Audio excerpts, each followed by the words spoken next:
इस जलसे का ताल्लुक एक इल्मी इदारे से है। इल्मे दीन जहां से हासिल किया जाता है, जिसे हम और आप मदरसा कहते हैं। इसलिए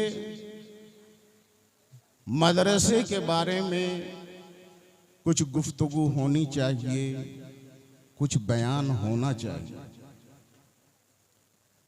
इल्मे दीन के हवाले से कुछ मालूमात आप तक पहुंचाई जानी चाहिए। आज के इस इजलास में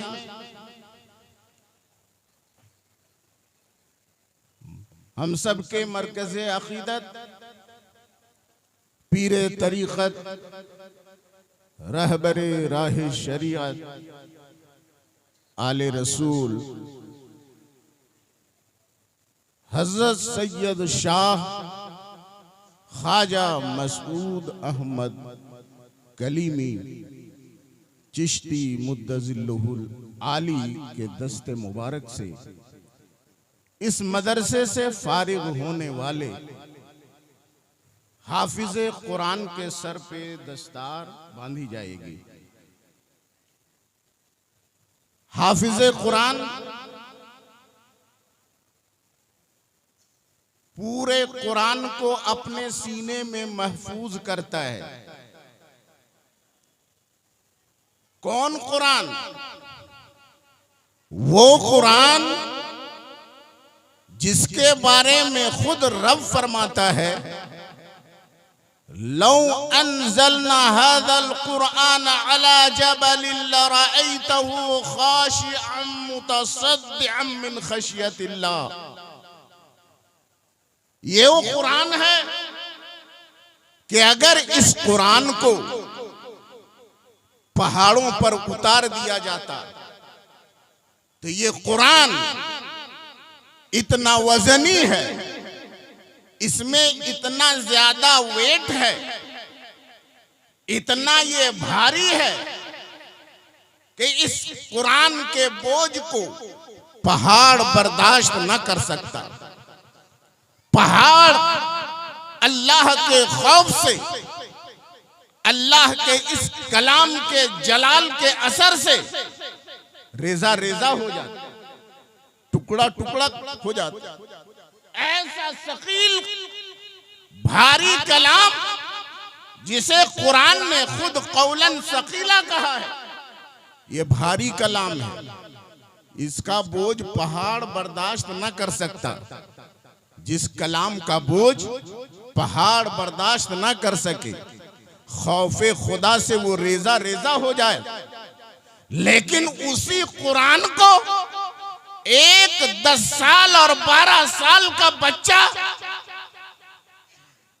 अल्हम्दुलिल्लाह की अलिफ से लेकर वन्नास के सीन तक अपने सीने में महफूज करता हुआ नजर आता है। ये कुरान जलाल वाला कलाम है, रब्बे जुल जलाल का कलाम है। इसके जलाल को पहाड़ बर्दाश्त नहीं कर सकता। लेकिन एक छोटा सा नाबालिग बच्चा अपने सीने में इसे उतारता हुआ नजर आता है। वजह क्या है मेरे दोस्तों? अल्लाह तबारक व तआला का कलाम तौरात भी है, इंजील भी है, ज़बूर भी है। तौरात हजरत मूसा अलैहिस्सलातु व तस्लीम पर नाजिल की गई, खुदा का कलाम तौरात भी है। हजरत ईसा अलैहिस्सलातु व तस्लीम पर इंजील नाजिल की गई है, इंजील भी खुदा का कलाम है। बोलो है कि नहीं? हजरत दाऊद अलैहिस्सलातु व तस्लीम पर ज़बूर नाजिल की गई, ये खुदा की किताब है, आसमानी किताब है। खुदा का कलाम ज़बूर भी है, खुदा का कलाम इंजील भी है, खुदा का कलाम तौरात भी है। लेकिन मुझे बताया जाए तारीख के हवाले से तौरात उतरी हजरत मूसा पर। बताओ, हजरत मूसा के अलावा हजरत मूसा की कौम में कोई हाफिजे तौरात नजर आता है? एक नाम बताओ जो हाफिजे तौरात हो। हजरत ईसा पर इंजील नाजिल हुई, हजरत ईसा इंजील के हाफिज, लेकिन हजरत ईसा के मानने वालों में एक नाम बताओ जो इंजील का हाफिज हो। हजरत जबूर पर, हजरत दाऊद पर जबूर नाजिल हुई, हजरत दाऊद जबूर के हाफिज, लेकिन हजरत दाऊद की कौम में, हजरत दाऊद की उम्मत में एक नाम नहीं मिलता जो हाफिजे जबूर हो। लेकिन मेरे दोस्तों और बुजुर्गों, खुदा का ये कलाम कुरान ऐसा कलाम है, इस कलाम का हाफिज एक नहीं, जब से ये कलाम उतरा कुरान का हाफिज सिर्फ कुरान जिस पर उतरा, जिस नबी पर, वो नबी सिर्फ कुरान के हाफिज नहीं हुए, नबी के तमाम सहाबी तकरीबन हाफिज नजर आते हैं। हजरत सिद्दीक अकबर हाफिजे कुरान है, हजरत उमर फारूक हाफिजे कुरान है, सहाबाए किराम हाफिजे कुरान नजर आते हैं, सैकड़ों की तादाद में, हजारों की तादाद में, मेरे दोस्त और बुजुर्गों, और अब लाखों की तादाद में, करोड़ों की तादाद में नाबालिग भी हाफिजे कुरान नजर आते हैं और बालिग भी हाफिजे कुरान नजर आते हैं। ये कुरान का जो एजाज है, ये किस बुनियाद पर है? इतना भारी कलाम, वजनी कलाम, रब के जलाल वाला कलाम, लेकिन एक बच्चा अपने सीने में इसे उतार रहा है, क्यों? तवज्जो चाहूंगा, उलमाए किराम की भी तवज्जो चाहूंगा। मेरे दोस्त और बुजुर्गों, आप अच्छी तरह समझो, ये भारी कलाम है ना, वजनी ये कलाम है ना कुरान, लेकिन मेरे दोस्तों, ये कुरान उतरा किस पे? कुरान उतरा नबी पर। नबी ने अपने सीने में पहले कुरान को उतारा, और जब अपने सीने में उतारा तो कुरान के बोझ को नबी ने अपने सीने में ले लिया, अपने सीने में उसके बोझ को ले लिया। अब जब उम्मत को कुरान मिल रहा है, जब उम्मत अपने सीने में कुरान को महफूज करती हुई नजर आती है, जब एक नाबालिग बच्चा कुरान को अपने सीने में उतारता हुआ नजर आता है, तो कुरान नबी के वास्ते से जब एक नाबालिग बच्चे के सीने में उतरता है, तो कुरान वेटलेस होकर के उतर रहा है। अब उसमें सकालत बाकी नहीं रही, उसमें बोझ बाकी नहीं रहा, बोझ को नबी ने हल्का कर दिया। अब जब आ रहा है उम्मत के सीने में, उम्मत के बच्चों के सीने में, तो वो कुरान हल्का होकर के आ रहा है।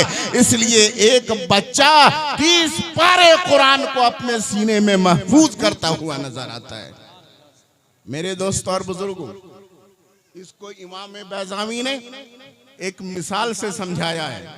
कुरान अगर डायरेक्ट उतरता, किसी के बस में ये बात नहीं थी, कुरान के एक सूरा को भी अपने सीने में महफूज करता, कुरान की एक छोटी सी सूरत को अपने सीने में महफूज करता।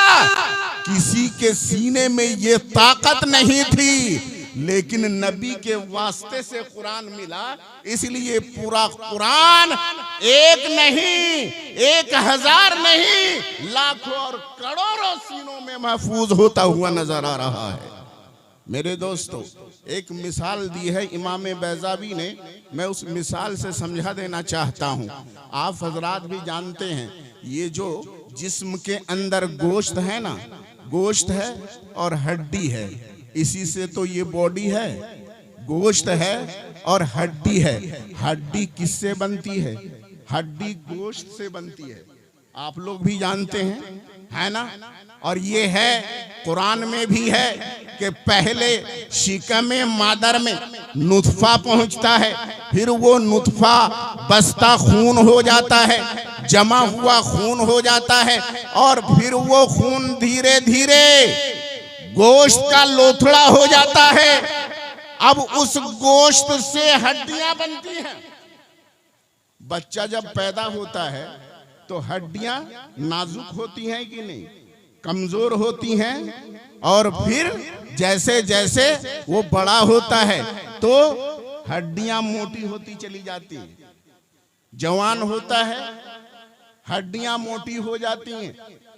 अब मैं पूछना चाहता हूं, गोश्त से हड्डी बनी, ध्यान से सुनिएगा, गोश्त से हड्डी बनी, गोश्त का मिजाज अलग, हड्डी का मिजाज अलग।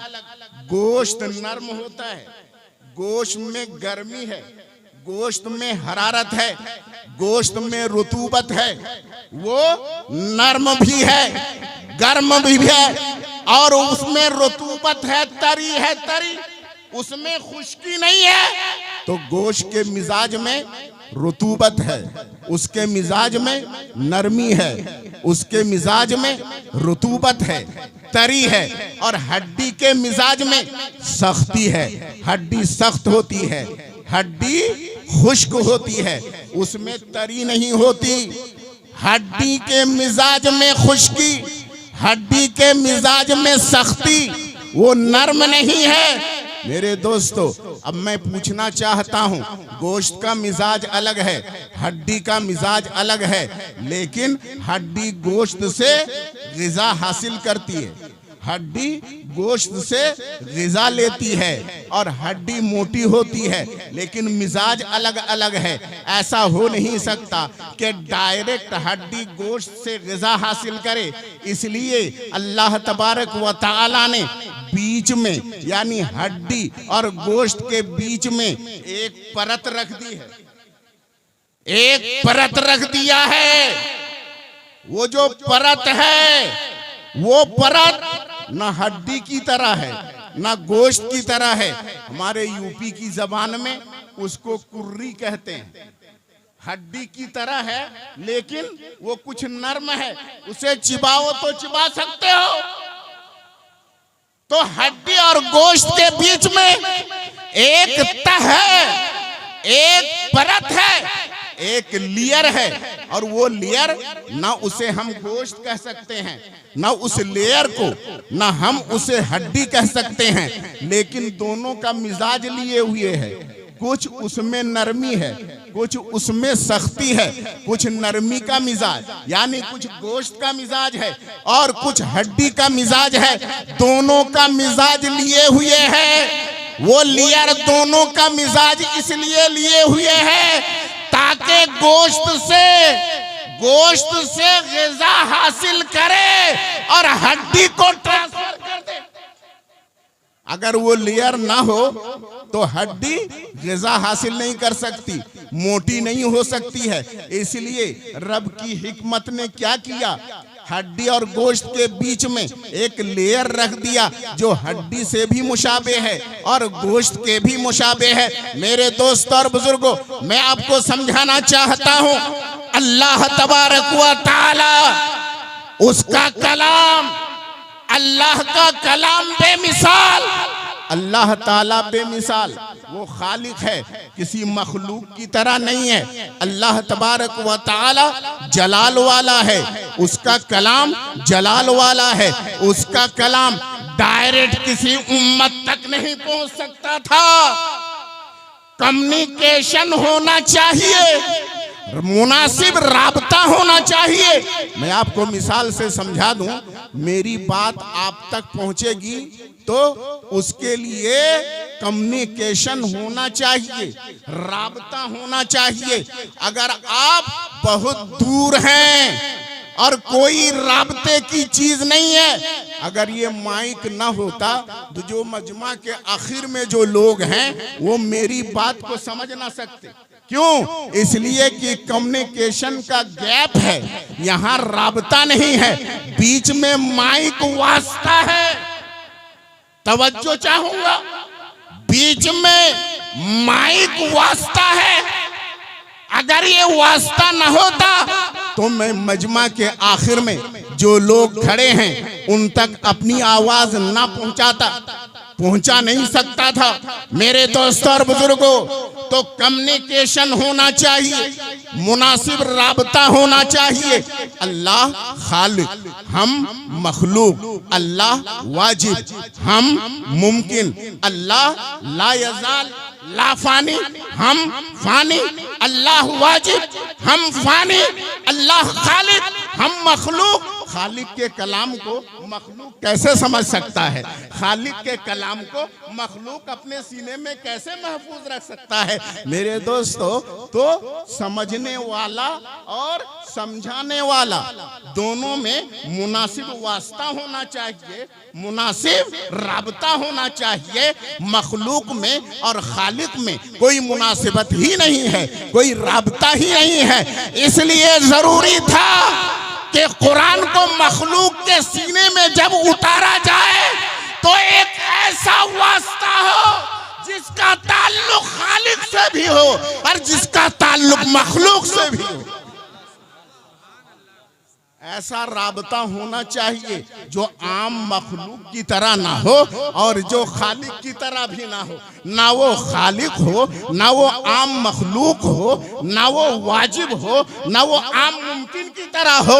इसलिए इमाम इश्क व मोहब्बत सैयदुना आला हजरत इमाम अहमद रजा खां फाजिल बरेलवी इस हकीकत से पर्दा उठाते हुए प्यारे नबी की शान बयान करते हुए इरशाद फरमाते हैं, मुमकिन में ये कुदरत कहाँ, मुमकिन में ये कुदरत कहाँ, वाजिब में अब्दियत कहाँ।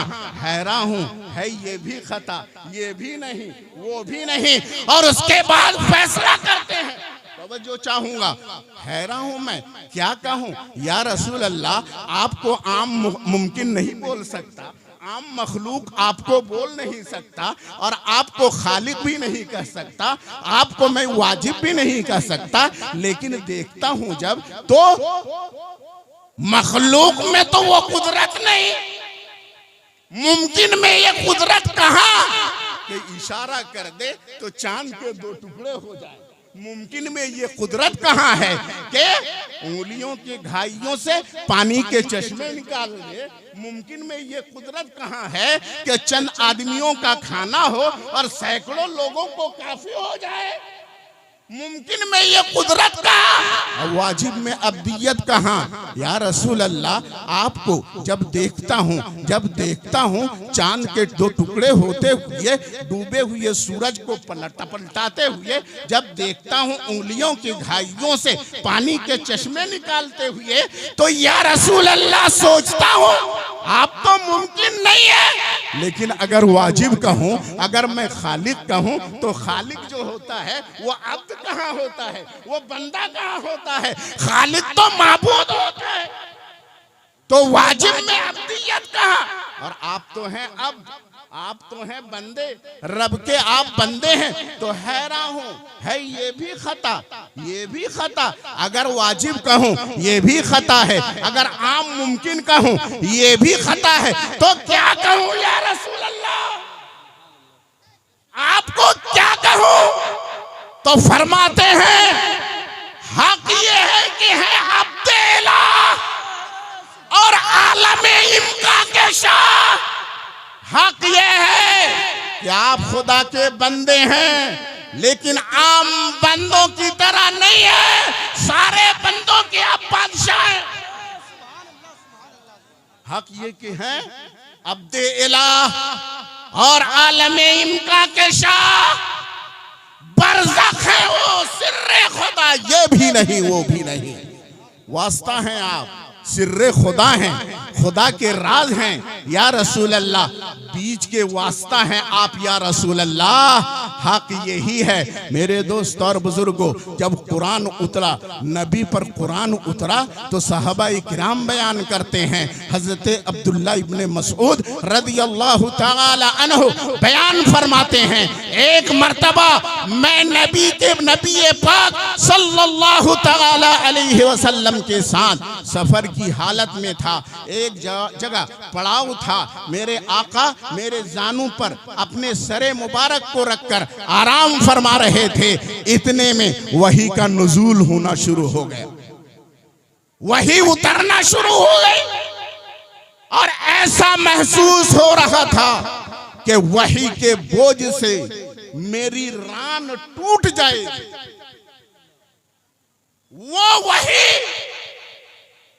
वो कुरान के एक सूरत उतरे नबी पर, और नबी अपना सर उस हालत में किसी सहाबी की रान पे रखे तो सहाबी ये कहें कि वही के बोझ से ऐसा लगता था मेरी रान टूट जाएगी। अब वो कलाम एक छोटा सा बच्चा, नन्हा सा बच्चा अपने सीने में महफूज कर रहा। मेरे दोस्त और बुजुर्गों, ये क्यों? इसलिए कि नबी के वास्ते से कलाम मिला, नबी के वास्ते से कलाम मिला। अब ये वास्ता आम वास्ता नहीं है, ये जरिया आम जरिया नहीं है।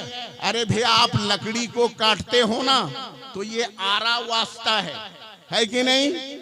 आरा वास्ता है, कुल्हाड़ी वास्ता है।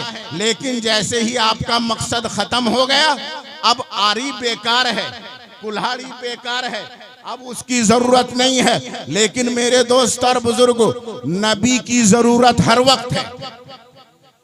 नबी ऐसे वास्ता है, ऐसे वसीला है, ऐसा जरिया है कि नबी की जरूरत हर वक्त है।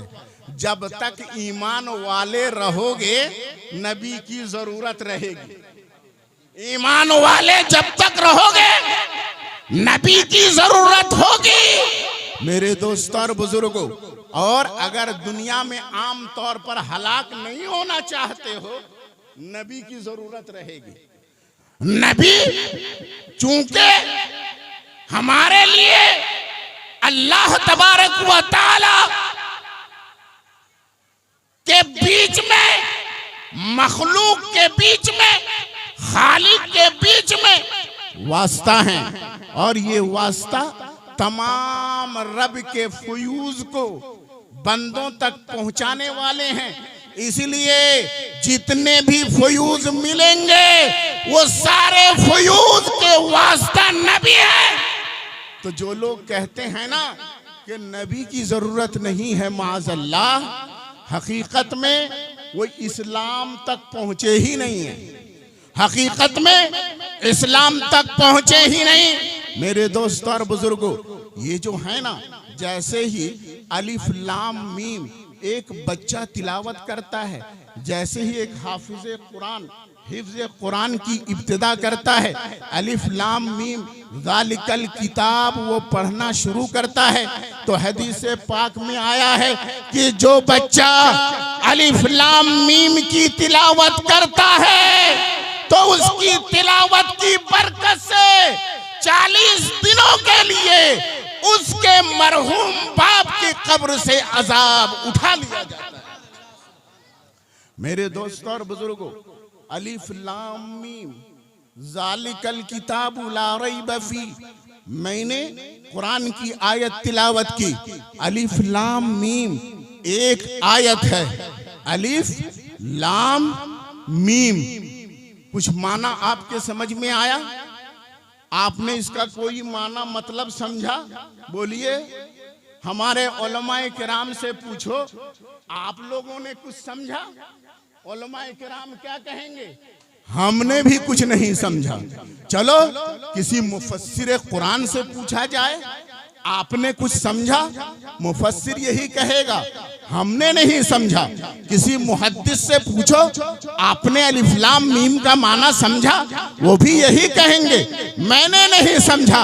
और आगे जाओ, अरे किसी और से नहीं, यारे गारे मुस्तफा से पूछ लो, सिद्दीक़ अकबर से पूछ लो कि हुजूर आपको अलिफ लाम मीम का माना मालूम है? हजरत अबू बकर सिद्दीक क्या कहेंगे? वो भी यही कहेंगे मुझे नहीं मालूम है। सफर में साथ रहने वाले, हजर में साथ रहने वाले, खलवत व जलवत में साथ रहने वाले, गार में साथ रहने वाले, उस वक्त साथ रहने वाले जिस वक्त कोई साथ रहने वाला नहीं, वो भी कहे हमको नहीं मालूम है। मेरे दोस्त और बुजुर्गों, किसी से भी पूछ लो वो यही कहेगा अलिफ लाम मीम का माना हमको नहीं मालूम। इसलिए तफसीर की कोई किताब उठा कर देख लो, अलिफ लाम मीम के बाद जब मुफस्सिरे कुरान तफसीर करता है तो यही लिखता है अल्लाहु आलमु बिमुरादिही बिज़ालिका, अल्लाह ही अपनी मुराद इससे ज्यादा जानता है, अल्लाह ही जानता है, कोई और नहीं जानता। लेकिन जब अलिफ लाम मीम लेकर हजरत जिब्रील अमीन आए, प्यारे नबी के सामने अलिफ लाम मीम पढ़ा तो प्यारे नबी ने कहा हमने समझ लिया, हमने समझ लिया। तिलावत की अलिफ लाम रा, नबी ने फरमाया समझ लिया। अलिफ लाम मीम रा, नबी ने फरमाया मैंने समझ लिया। अलिफ लाम मीम साद, नबी ने फरमाया मैंने समझ लिया।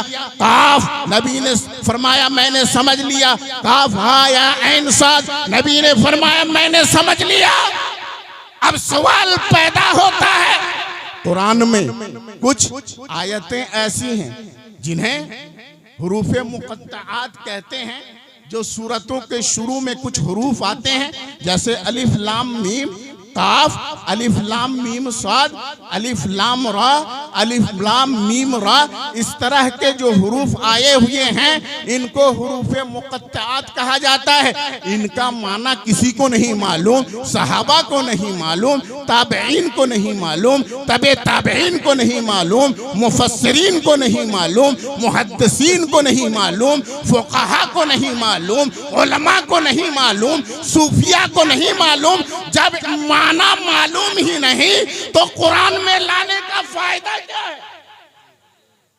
एक सवाल पैदा होता है, फिर कुरान में उतरा क्यों, नबी पर ये उतरा क्यों? तो मेरे दोस्त और बुजुर्गों, कुरान नबी पर उतरा है, आप पर नहीं उतरा, हम पर नहीं उतरा। अरे जिस पर उतरा उसने समझा कि नहीं? कुरान जिस पे उतरा उसने समझा कि नहीं? अब सवाल ये, नबी ने समझा, किसी ने नहीं समझा। कुरान में आया, मकसद क्या है? मेरे दोस्तों, ये रब का कलाम उसके नबी पर उतरा, नबी के पास आया तो दो दोस्त जब आपस में दोस्ती के लिए कोई खत लिखते हैं, एक दूसरे को भेजते हैं ना, खत लिखते हैं। अब तो मोबाइल का जमाना है, मैसेज कर दिया करते हैं, है ना? तो अगर दोस्त को बिल्कुल बात सीक्रेट रखना है, बिल्कुल राज में रखना है, किसी को पता ना चले, अपने खास और अखस्सुल खास को भी पता ना चले, तो वो कुछ कोड वर्ड इस्तेमाल करता है, करता ही नहीं, बोलिए, कुछ कोड वर्ड बोलता है और लिखता है कि दोनों दोस्त समझ लें और तीसरे की समझ में कुछ ना आए। वो है राज, असरार। तो कुरान में ये जो हुरूफे मुक़त्तआत हैं, अलिफ लाम मीम है, अलिफ लाम रा है, अलिफ लाम मीम रा है, ये सब कोड वर्ड है, कोड वर्ड। नबी ने समझ लिया, नबी को रब ने समझा दिया। मतलब क्या है? अब उम्मत की हिदायत के लिए वो नहीं है, ये जरूरत ही नहीं है कि उम्मत समझे, बल्कि उम्मत के लिए यही है कि नबी पर ये उतरा, ये हक है, और रब की जो मुराद है, नबी ने जो समझा वो हक है, उसके पीछे ना पड़े, उसके पीछे ना पड़े। क्या मतलब है? इसके पीछे ना पड़े, यही ईमान है। मेरे दोस्त और बुजुर्गों, तो पता ये चल गया कि कुरान में कुछ आयतें ऐसी हैं कि उनका मतलब व मफहूम हमको मालूम है, और कुछ आयतें ऐसी हैं कि उनके मानी और मतलब हमको नहीं मालूम। और हमको उनके बारे में क्या अकीदा रखना है। रब की तरफ से ये है और बरहक है, नबी पर ये आयतें उतरी हैं, नबी ने इनका माना समझ लिया है। मेरे दोस्त और बुजुर्गों, अरे जब सिद्दीक़ अकबर समझ ना सके, उमर फारूक समझ ना सके, बस आखिरी बात अर्ज करके मैं अपनी बात खत्म करूंगा। मैं आपके ज़हनो फिक्र को अपील करना चाहता हूं और आपको जहां मैं ले जाना चाहता हूं, मेरे ख्याल से आप आसानी के साथ पहुंच जाएंगे। कुछ लोग डॉक्टरी की डिग्री लेकर, कुछ किताबों का मुताला करके, स्टडी करके, रामायण का मुताला कर लिया, महाभारत का मुताला कर लिया, कुछ दूसरे धर्मों के ग्रंथों को पढ़ लिया और कुरान की आयतों का ट्रांसलेशन पढ़ लिया अंग्रेजी जबान में, और डॉक्टर फला साहब अब पहुंच गए होंगे। वो कहते हैं कुरान तो आसान है समझने के लिए, कुरान आसान है। कहते कैसे? दलील भी दे दिया कि कुरान में आया, अल्लाह तबारक व तआला ने फरमाया वलक़द यस्सरनल कुरआन लिज़िक्र, हमने कुरान को आसान कर दिया, कुरान को हमने आसान कर दिया। जब कुरान आसान है, कुरान का समझना आसान है, तो फिर कुरान हर आदमी को समझना चाहिए। हर आदमी को कुरान पढ़ के समझना चाहिए। अरे 8-10 साल तक ये जो दाल रोटी मदरसे के तोड़ने वाले, मदरसे की दाल रोटी तोड़ने वाले जो उलमाए दीन हैं, ये 8 साल 10 साल यूं ही बर्बाद करते हैं। बोलिए, बस चंद किताबों का मुताला कर लेते, ट्रांसलेशन पढ़ लेते, कुरान समझ में आ जाता और भाषण देने लगते, लेक्चर देने लगते। अरे सुन लो, अरे कुरान आसान जरूर है।